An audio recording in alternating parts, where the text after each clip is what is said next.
What's up, everyone? Welcome back to another episode of the Beat the Buzzer podcast. We've got a lot to talk about today. I'm Jack, here with my co-host Graham. Hello, everyone. Welcome back. We're excited to jump into the latest news of the NBA. So, quick reminder, if you aren't already subscribed, make sure to do so because it helps us out a lot. We're going to start this episode off by talking about our reactions to the All-Star starters that were released yesterday, and then we'll finish it off with our midseason grades for the West. Yeah, as always, we're going to keep ourselves to a timer for the first topic, and then for the grades for the West, we'll probably stay around a minute per each team, but not going to time ourselves as strictly. But to start off, we're going to talk about the All-Star starters being released. So, Graham, if you want to go ahead and start with this one, I'll start the timer right now. All right, so let's go with the East first. We have Trae Young, DeMar. Let's go. Durant, who won't be playing, Giannis, and Joel Embiid for the East. Yep. I feel like that's pretty accurate. What I would, even as a Bulls fan, wanting Lavine in there, that was maybe the only one you can argue. Yeah, right. Trae, numbers-wise, was a little bit better, but record-wise was a lot worse. Yeah, I think they might be out of the play-in right now. I'm not sure. Yeah, but the what was it? The fans voted him in. It's the fan vote for the starters. It's about popularity and stuff, and good for Trae. Zach will be in the reserves list, probably like one of the first ones in. So yeah, I have no problem with Trae Young. He's been on a tear this year. And then everybody else is obviously very deserving. Joel, in his last 5 games, averaging more points than minutes still, which is insane. Giannis might be the front runner for MVP this year. There's a lot of guys though. Yep. Obviously you have KD who won't be playing, so he might get replaced with Tatum or no Butler. It was Butler. It'll be Butler. There's no way Tatum replaces it again. Right. All right. And then we have Trae and DeMar. I'm so happy DeMar got in there. He deserves it. Yep. Very deserving. The Lavine video of him. Yeah, that was funny. Flight 8. Yeah. I like that. All right. And then the West, we have Curry, Ja, LeBron, who's the captain, Wiggins, and Jokic. Yeah, Wiggins was my only problem with that. Again, it was a lot of fans. I guarantee you a lot of Warriors fans are the reason Wiggins got in. And Wiggins hasn't had a great season. He could be a borderline all-star anyway, but definitely not a starter in my opinion. Yeah. Maybe Rudy Gobert in the front court over him. I know like Paul George is hurt, Kawhi is hurt. A lot of forwards in the conference are hurt. And like Luka Doncic, he's considered a guard. Chris Paul and Booker are all considered guards. And no one's going to go over Steph and Ja. So in terms of guards, that makes sense. I get why Wiggins got in. I don't personally agree with it, but I don't really have a problem with it. Yeah, neither do I. I think he was a borderline all-star to start the year or coming into the all-star break anyway. He's averaging about 18, 4 and 2, shooting a career high from 3 with only 1.5 turnovers a game. So that's really good. Also, he's a plus defender on the second best team in the West now. But I feel like somebody like Devin Booker, I know you can't do 3 guards, but I think that's dumb anyway.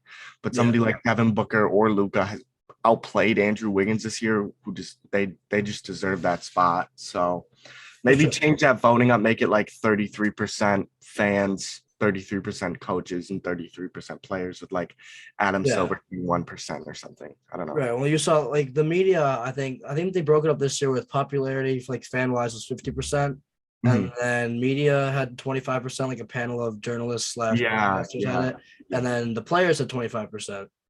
And I don't know on the West. So I know for the East that Lavine won the player vote over Trae, but Trae won the popular vote from the fans. Right. Oh, it doesn't. So it varied, but no problems overall with it. Everyone that we think right now that should be an all-star starter is just going to be a reserve, and everyone's going to play a decent amount anyway. So yeah, at the end of the day, you get that like extra 2 minutes of TV time. Right. Yeah. All right. So all for that, let's hop into the Western Conference grades. Last episode, we graded the Eastern Conference teams. This episode, we're going to go ahead and grade the Western Conference teams.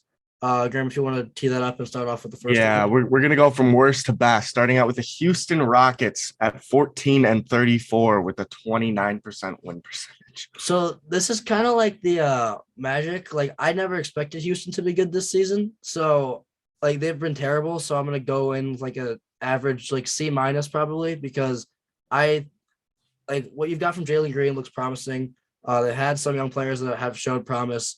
I didn't expect them to be good at all, and that's what happens. They're not good, so they're exactly what I expected them to be, which is just not a very good basketball team. I agree. I think that they should be giving more young players minutes. Christian Wood has to leave. He's on a Yep. nice deal and they can get future assets for him. So I think they need to let him go. Maybe buy John Wall out. I'm not really sure what to do with him.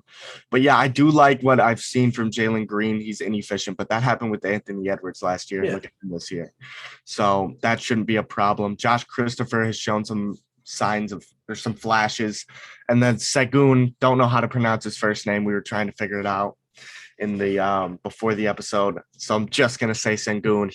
I think he's going to be a very like a Sabonis type player, Yeah. but he's getting like 15 minutes a game. So maybe bump those up a little bit. Overall, I'd maybe give them a C minus because they are the worst team in the league. Another thing on them, Kevin Porter Jr. playing him at point guard. I don't know how well that's working out. It's like 5.5 turnovers a game. Yeah, he does not pass the ball well enough to make up for the turnovers. So I'd change that up if I were them. Yeah, but they have time, so we'll see. 14th in the West is the Oklahoma City Thunder at 14-33.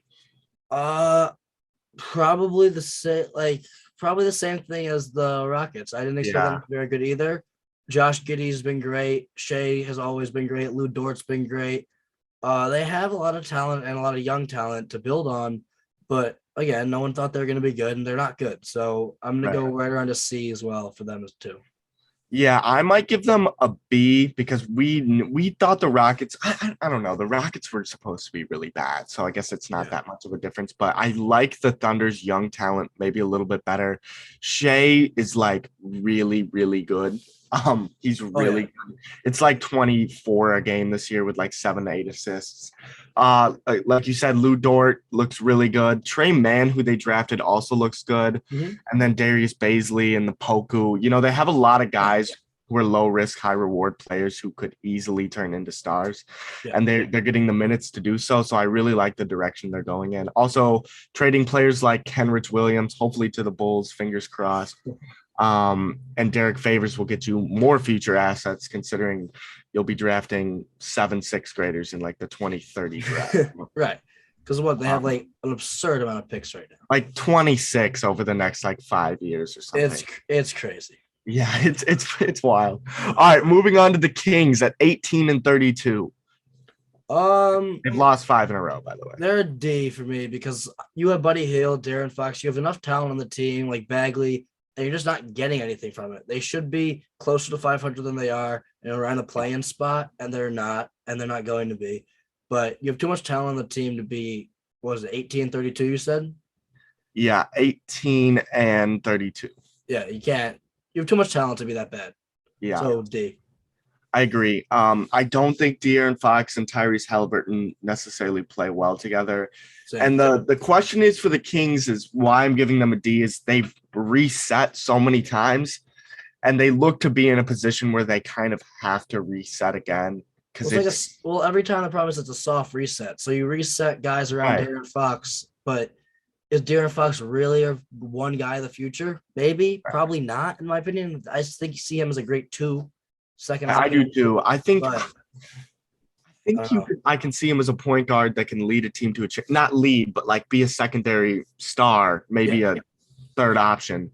But yeah, I do like Tyrese Halliburton. He plays really well, especially when De'Aaron Fox doesn't play. And then, like you said, Marvin Bagley has been showing some flashes. But I don't like these. I heard this morning that they dropped out of the Ben Simmons sweepstakes, which I kind of like. Yeah, they've been all over it with the trade rumors. So but like you said, they do these like soft reset. Like they tried to build around Boogie, but you don't get like a top 3 draft pick that can help Boogie. You get like a 7 or an 8. So it's interesting. Yeah. And obviously when they did have a top draft pick, they picked Bagley over Luka and Trey, but that's a discussion for another day. The Spurs at 18-31 are 12th. They are right around where I thought they would be. I did not think they'd be very good. They may be a little bit better. I'd give them a C+. I didn't think DeJounte Murray has shown a lot of signs. They've got other young players on that team that have showed promise. Mm-hmm. I would say C+. They're not bad. They're better than I thought they were going to be, but they're not a playoff team. Yeah, I agree. They signed players like or they traded for Thaddeus Young, but they signed Zach Collins and Doug McDermott. So they dished out a decent amount of money. But like you said, DeJounte Murray's having the best year of his career. Nobody's ever had career highs in like points, rebounds, assists, steals, and blocks. And I think he's doing that this year, which is insane. Keldon Johnson, I really like. And, I think he's going to be good. And then Jakob Poeltl has played really well this year. Lonnie Walker's been decent as well. Yeah, he's been good off the bench too. I heard Poeltl might be on the block though. So it'll be interesting to see what the Spurs do at the deadline. And I do like Devin Vassell too. I think he can be a good player in the league. So we'll see what they do at the deadline. Derek White's good too. So yeah, I'd give them around a C+. Yeah. I could see them maybe scratching a 10 spot in the play-in. Maybe, yeah. Over a team like the Blazers, who are number 10 at 20 and 28. The Blazers are probably an F. I know they've dealt with a lot of injuries, but even when they were healthy at the beginning of the year, they played subpar basketball. Dame's pretty much out the rest of the season. I think they just got CJ back recently, but they don't look good. They may scratch a 10 spot this season just because you have 10 teams that can make it and have enough talent. But people thought they were going to be like a top 5, maybe top 8 team at least in the West, and they've played terrible. So an F, and it's just that simple. Yeah, I'm going to give them a D only because I love Anthony Simons. I really love I do too, but still, it doesn't take away from the performance. No, it really doesn't. They should be a playoff team this year, but they can't play any sort of defense whatsoever. What's his name? Robert Covington has had a bad year. They just aren't playing well together. And there's a report today that McCollum, Covington, and Nurkic are all on the trade block, and Norman Powell. So, I mean, you have 3 guys who are not or 6'5" or shorter playing your 3 starting spots. That raises a question, too, because if they actually are interested in trading all those guys away, that means they're going to go into rebuild mode. And at that point, you trade Dame, too. So I don't know how long Dame is going to be there, but I think they are expecting him to leave pretty soon. I think that's an interesting point too. They might have a top 5 pick this year. Who knows? They will probably be in the lottery, especially if they trade Nurkic and CJ. So we'll see. I mean, maybe getting a top 3 guy like a Chet Holmgren playing with Dame. That might help, but it's going to take a while for Chet to develop. So I would move Dame, but I'm not the Trailblazers. So, all right, at the 9 spot, the Los Angeles Lakers at 24 and 25. Yay. F minus. Terrible. And I could not be happier about it. I'm not going to take anything away from LeBron. LeBron's had one of the best seasons of his career at the age of 37 now, which is absurd. But Westbrook has been awful. Davis left the game again the other day with like a wrist thing because he's just so fragile. He did come back and score like 30, but yes, but still, you can never trust if he's going to play or not. Will it be better with Davis back on the court? I think so. They'll probably get in the playoffs still. You don't want to play them in the first round, but they don't strike fear in everyone's hearts like people think that they should. The players that LeBron put around him and his team is just not working out. They don't have any assets to move at the deadline, so they are what they are right now, and that is the first half season of an F, in my opinion. Yeah, I mean, I want to give them like a D because LeBron's playing so well and they have a chance to come back, but it has to be an F because people looked at this team and were like, oh, they are going to be 73-9 or whatever this year with 3 stars, and they have a losing record this year, so it has to be an F. Everyone congratulated the pieces they put around them, like Carmelo, Kendrick Nunn, Malik Monk, and none of them have really worked out that well. Malik Monk's been playing well, but you know, but they're not complimenting the team enough. No, they're really not the reason that they win games. Every time they win a game, it's because of LeBron James, and that's the only reason why they win usually. 100%. So yeah, it has to be an F. Kendrick Nunn hasn't even played this year. Suffered another setback. It'll be interesting to see what they do at the deadline. Also, I heard a report that the Lakers found out that Russell Westbrook wasn't going to work at the beginning of training camp. Well, you could have told me. Everyone knew it wasn't going to work. Everybody knew it wasn't going to work. You don't even need like a little bit of basketball knowledge to know that a guy that is so ball dominant is not going to work on a team where your best player is already ball dominant. Right. It's very interesting. But yeah, so let's go to the Timberwolves at the 8th spot. Wow, I didn't know this. 24 and 24. They're 6 and 4 in their last 10. Probably a B+ or an A-. I thought they were going to be bad again. Anthony Edwards has had an all-star caliber season. When Cat has played, he's had an all-star caliber season. Pat Bev has played well for them. They have some nice younger complementary pieces around them as well. So I see them making the playoffs or making the play-in at least. And they're not a scary team, but they are a team with a lot of promise in the future. So B+ and A-, good future Bulls fans. They are looking up. They have even I mean, obviously Anthony Edwards has had that all-star year. Cat's only 25 and will be an all-star this year for sure. Jared Vanderbilt will be first team all defense, maybe second team this year. He's playing out of his mind defensively. And then you still have other young pieces. D'Lo's only 26, but you have Jaden McDaniels and a couple others who are just really promising. Naz Reid. So I love the direction that they're going in. I don't know if D'Angelo Russell is the point guard for them. I don't know who is, because there's a minimum of point guards who are playmakers, obviously. Yeah, it'll be interesting to see if D'Lo can get back to where he was. Right. But Anthony Edwards is going to be a top 10 player in the NBA in a couple of years. Agreed. So, yeah, they are definitely trending in the right direction, finally. The Clippers, after having, by the way, 3 number 1 picks to get it right. Yeah. So, yeah, they better be. The Clippers at 25-25 are the 7 seed. I'm going to give the Clippers a lot of props because they're playing without Kawhi and without Paul George for, I think, 3 weeks now.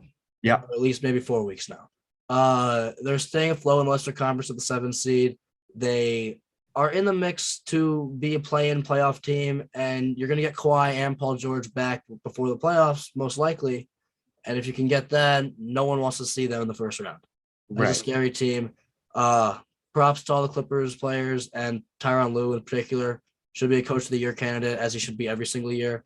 In my opinion, he's the best coach in the NBA. So yeah, probably an A minus for them. Yeah, I would have given them a B+, but I have to jump it up to a solid A after coming back from down 35 to the Washington Wizards.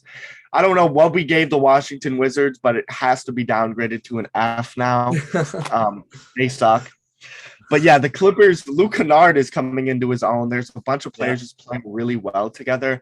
I don't know if I've heard reports that Paul George might be shut down for the year, but I think they were probably doing that. Do they even have their pick? Probably not. I think they delayed Paul George because they were playing a little bit better and they didn't want to rush him back. I know I've heard reports that Kawhi he should be back by the playoff time. Mm-hmm. So I don't think they're in any rush to get them back now. But when you get closer to April, I assume at least one of them will make their return. Right. So, yeah, it has to be an A for them. The fact that they have Markieff Morris and Luke Kennard are their best players, and you're a 7 seed, you have a better record than LeBron James and Anthony Davis is kind of actually crazy if you put it into that perspective. Oh, yeah. But a lot of young pieces, or not young pieces, but like pieces that play well together. They've been together for a while now. Reggie Jackson's playing well. Eric Bledsoe too. Isaiah Hartenstein's playing well, and so is Zubac. So Terrence Mann. Yeah, Terrence Mann. So it has to be an A for them. Let's go to the Nuggets at 26-21. There's kind of a gap between 6 and 7. Yeah. Yeah, it's like 2.5, 3 games. I give Denver an A-. They don't have Jamal Murray. They've had guys in the lineup, and Jokic, who is probably top 2, top 3 in MVP right now, is played an MVP caliber season. He's an all-star starter, as he should be, and he's keeping them more than above water right now. He's keeping them in the playoffs, 26-21 winning record, and Jamal Murray is supposed to be back by the end of the season. So they're I heard that. I mean, when did he get hurt last year? March-ish. He got hurt. It was late. So they'll be coming on a year soon. It'll probably be after March, I'm assuming, like April-ish. But I think I don't know if he's practicing yet, like 5-0 stuff yet, but he should be back by playoff time. That's what I heard. Yeah, so for them, it has to be an A or maybe a B+ for me, because you have, in my opinion, the front runner for the MVP, the best player in the league. He has the highest PR of all time right now. His defensive rating, maybe the most underrated defender in the NBA. His defensive box plus minus is like second. He's an insane player. Him on the court compared to him off the court, they are awful with him off the court, and with him on the court, they're really good. I might want to see them make a move if they can for maybe a Michael Porter Jr. and Bones Highland and a pick for like a Bradley Beal type player. I think anybody's going to play well with Jokic because he's not really a ball dominant player or because he's such a great passer. Exactly. But the problem with trading Michael Porter Jr. is people are kind of afraid that his history. So he looks good in a deal only if he's healthy. And you also just signed him an absurd amount of money. And the contract is a bad thing too. But if anybody wants to take a flyer on him, I think the Nuggets should pull the trigger. Agreed. By the way, Jokic is a free agent in 2023 when Vucevic's deal expires, so he's coming to Chicago. Yep. Okay, AK, get on that. Here we go. Oh, you already know he's on that. 28-21 for the Dallas Mavericks at the 5 spot. I'll give them an A also. I love Luka. He's one of my favorite players in the NBA. I fucking love Luka Doncic. He's so much fun to watch. Porzingis played better than I thought he would. Tim Hardaway Jr. has been playing great. I thought they'd probably be a 7 seed again, but teams like the Lakers and Portland played bad. Teams like Dallas and Denver are playing good, and Luka's got them at the 5 seed right now. So I'll give them an A right now too, just because they played so well, and I don't see it stopping just because they have such a solid team. Not built for a championship, but built for the regular season. Yeah, I agree. Reggie Bullock's been playing better as of late, and Jalen Brunson has been their second best player this year. He's really good. He also plays really well with him, and when him and Luka on the court, the Mavs play so much better. And Jason Kidd finally figured that out. So he's starting both of them now, which is really good. It has to be an A for me.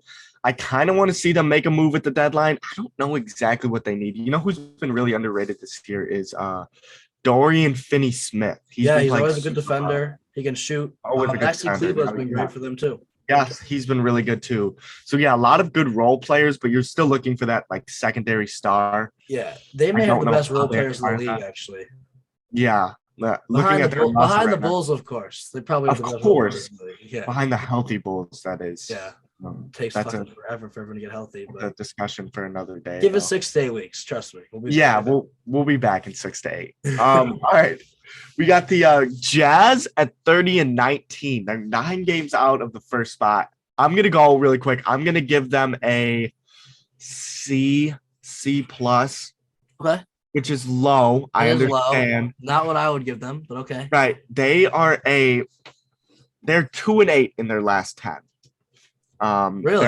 Okay, I did not know that. Okay. Yeah, they're on a 3-game losing streak. They have not played up to their potential this year. I know Gobert's played really well, and so has Donovan Mitchell, even though he's efficient. People don't understand he's pretty inefficient. He's inefficient every year though. But that's for another time too. I think that they need more perimeter defending. I like Royce O'Neal, but they don't have like a lockdown guard. Royce O'Neal can only guard one player. So it has to be maybe a B- because they're still 30-19 after all that. But they have not played up to what they're supposed to be playing to this year. Okay. I'm gonna give them a B+ because they're 30-19. They've been playing terrible lately, clearly. I did not know they were 2 in the last 10. But you have Gobert, Donovan Mitchell's has played actually like worse than he did last year. It's more of a down year for him. He hasn't been as good. But Gobert's been better than he was last year. They have good role players around them. So I'm going to give them a B+ still. If they continue to drop, maybe that's what they need, though. They're always the team that everyone, watch out for Utah. Maybe if they go into the playoffs not being like that team, not being favored, maybe they play better. Yeah, if you stack it up right now, what they're hoping for is an NBA championship, and they don't look like they're in the top 3 in the West for the NBA championship. Yes, that's true. So if that was their A, if they're competing for, I guess they're still 30-19. Yeah, it's tough with them. I don't know. They're 9 games out of first place, like I said, but we can come back to that. Let's move on to the Grizzlies at 33-17. A+. John Morant is an MVP candidate. He's 4th on my list for MVP. He reminds me of Derrick Rose. I love watching him play. They have good role players. Desmond Bane, Steven Adams. There's Tyus Jones has been the best backup guard in the league this year. Yeah. So they have exceeded everyone's expectations, including ours, I'm assuming, for you as well. Mm-hmm. And that's an A+. They're a top 3 team in the league, or in the East, or I'm sorry, in the West and in the league, I think, right now. think so. Yeah. So Yes, they they're are. going to be scary in the playoffs because they're young, they're hungry, and they're going to be not underdogs, but they're not going to be favored in many series they play. Yeah, 100%. Like if they have to match up against the Lakers in the first round, that will be a very interesting first round matchup. Right. I think it has to be an A+. We talk about bench depth for the Mavericks. These guys are insane. Dillon Brooks has been playing really well. Desmond Bane, like you said, has just been balling. They have pieces that they can move if they want a secondary star. I don't know the availability of Bradley Beal or Brandon Ingram or Jeremy Grant. Even Jeremy Grant wouldn't really fit, but playing Jaren Jackson Jr. Grant's coming to the Bulls. So we're gonna scratch him off the the Grizzlies list. But yeah, they have a lot of pieces that they can move if they want to take a shot this year. But at the same time, your three best players are under 24 years old, so you have time. I probably would stand pat, maybe make a smaller type of move. But another thing they have, Steven Adams' contract is not expiring this year, but next year. Yep. They have money. I think Jaren got a big extension though already. I'm not sure. Yeah. I think he did get his extension. Yeah. Ja will get whatever the super max deal he can get is what he will and I'm not sure when that is. But in terms of money, they're looking good because they're not paying John Morant's on his rookie deal. So besides Jaren Jackson Jr., they're not really paying anyone big dollars right now. Yeah, well, Steven Adams does get paid $25 million. Does he get 25? Really? Yeah. In the NBA, that's average. Now it is, yeah. He gets paid more than Lavine though right now. But also, wait, we got to talk about. Did you hear the Lavine comments about free agency? Oh yeah, we'll after we get to we'll go through that. After okay, let's finish this off. Okay, all right. We got the Warriors at 36-13. A+. I thought they were going to be a 5 seed around there. I thought Steph would carry them until Clay got back. Jordan Poole, Gary Payton Jr., Draymond Green, of course, Kevon Looney, Andrew Wiggins, all-star starter Andrew Wiggins, have all been great for them. Clay's back now. I only see them getting better. They're my favorite to win it all right now. We'll see if Clay can get back to 90 or 80% of what he was, but right now, A+, they're my favorites as well. Yeah, I agree. Their balance of older talent who's ready to win a title now and younger talent who's ready to win a title in like 5 years. Kuminga had like 22 last night. Yeah. And Clay did hit 5 threes last night, so it looks like he's slowly getting back into form. Yeah. But yeah, Moses Moody too. Poole's only 23. Now the question is about Jordan Poole. Do you pay him $20+ million that's the problem when you have so many players on your team that are so good? How much do you pay? Who takes a pay cut? I don't see them being able to maintain the same guys they have this year for more than 2 more years because their deals are going to be up soon. Yeah. I pay Jordan Poole probably in the maybe 18 million, maybe 20 if he really, really wants it and you're willing to give it to him. But it's an interesting topic. Yeah. I don't know. The problem is the way money works in the NBA these days is ridiculous. Everyone gets paid so much money that in the past couple of years, 18 million was like what a star would get paid like 8 years ago. And now 18 million is what an average role player gets paid. Yep.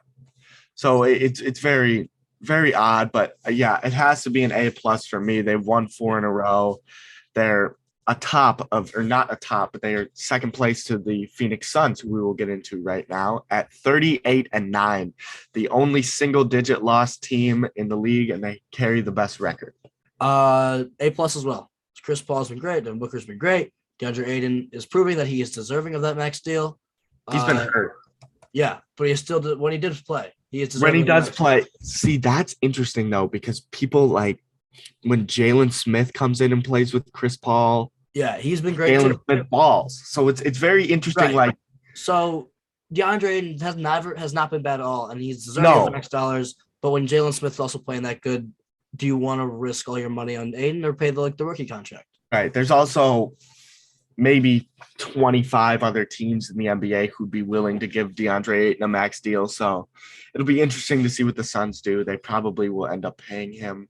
Yeah, But yeah, it has to be an A for them. Jay Crowder, or an A plus. Jay Crowder has been playing really well too. he may be the best role player in all of basketball. I mean, I love Jay Crowder. Slide in perfectly with the fucking Bulls right now. He slides in perfectly on every single team that you want to put him on. Yeah. He can shoot the three. He will defend the best player, and he'll talk shit the entire game, which is in short supply in the NBA these days because everyone's too good of friends. I hate how. Yeah, my uncle and I were talking. The Bulls don't have that like goon type player. That's why I'm excited to play Milwaukee again, because if we see them in the regular season, of course, but if we see them in the playoffs, I like there being bad blood between the teams. I don't want to be friendly with them. I want to have a reason to go out and want to like kill them. You know? Yeah, we play well when we're looked down upon. So it'll be, or when we have a chip on our shoulder. Two players we didn't talk about for the Suns too, Mikal Bridges and JaVale McGee have both been playing really, really good basketball as of late. So they might be my title favorites, but I still have to give it to Milwaukee, but it's hard to count Phoenix out. Oh, Milwaukee's your title favorite? Yep. We'll talk about that next episode. We'll go through our favorite. The next episode, we're going to do our favorites list of MVP, Rookie of the Year, Defensive Player of the Year, title contenders, all the above. So that'll be in next, maybe not next week's, the next episode we put out there. But I do want to take the 2 minutes just to quickly discuss the Lavine comments that you were talking about. Yeah, do you know exactly what he said? So here, I'm going to start the timer real quick. Lavine said that he is excited for free agency and that it's going to be interesting, but he's focusing on right now. But he also said Chicago is my home for right now, which scares me like a little bit.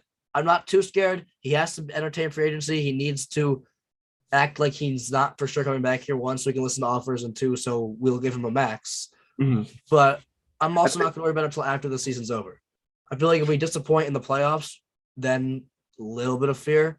But we have the same core coming back for the next 2 to 3 seasons, so I'm not too worried that he's going to leave. Yeah, this is the happiest he's ever been in his career. Also, the Bulls can offer him like $20 million more than any other team. So it shouldn't be a big problem, but it was a little scary that he said that. Chris Paul kind of did the same tactic last year where he was like threatening going back to the Pelicans and stuff. So LeBron has done this. LeBron has done that his entire career too. LeBron has always teased, free agency's coming, we'll see what happens. But he has left before, but he said that in many years where he does come back. Right. I don't see Zach Lavine signing anywhere else. If we give him max dollars and we're as good as we are, I doubt he leaves this team. I agree. I don't know who has the money to sign him either. It's probably teams like if he wants to go back to LA, he can't because the Clippers are locked up and so are the Lakers.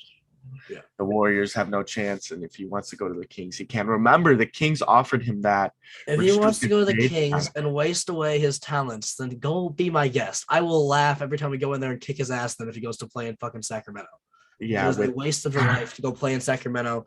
He'll play him at like the 4. Yeah, oh my God. He'll never make the playoffs again if he goes to fucking Sacramento. No, he won't. And it doesn't matter how good. Sacramento could get LeBron and Kawhi, and they still won't make They'll find a way to be bad. Don't worry. Yeah. All right, so that is all for today. Thank you guys for tuning in. If you guys enjoyed the show and want to drop a like on the video and subscribe to the channel, that would be awesome. You can also follow us on Twitter at @beat_the_buzzer. Also, one other thing, the TikTok still has not gone up yet, but we swear we're working on it. It's coming along. It's taking a while. Yeah, there's no excuse. We just haven't. It's coming. That's all that I could say about it. Also, I want to give a week's notice. I will be going to Indiana, where Graham is, to watch the U of I versus Indiana game, which is February 5th. Kill them. Okay, that's not going to happen. But we should do a little bet between the two of us, and we'll share that on the next episode, what that bet will be. But again, also, if you want to leave a comment down below, please do. Tune into the next episode to hear what our bet's going to be and what the loser will have to do, and also to hear our tier lists of how the NBA season's been going for each team. Thank you guys for tuning in. We'll see you next time.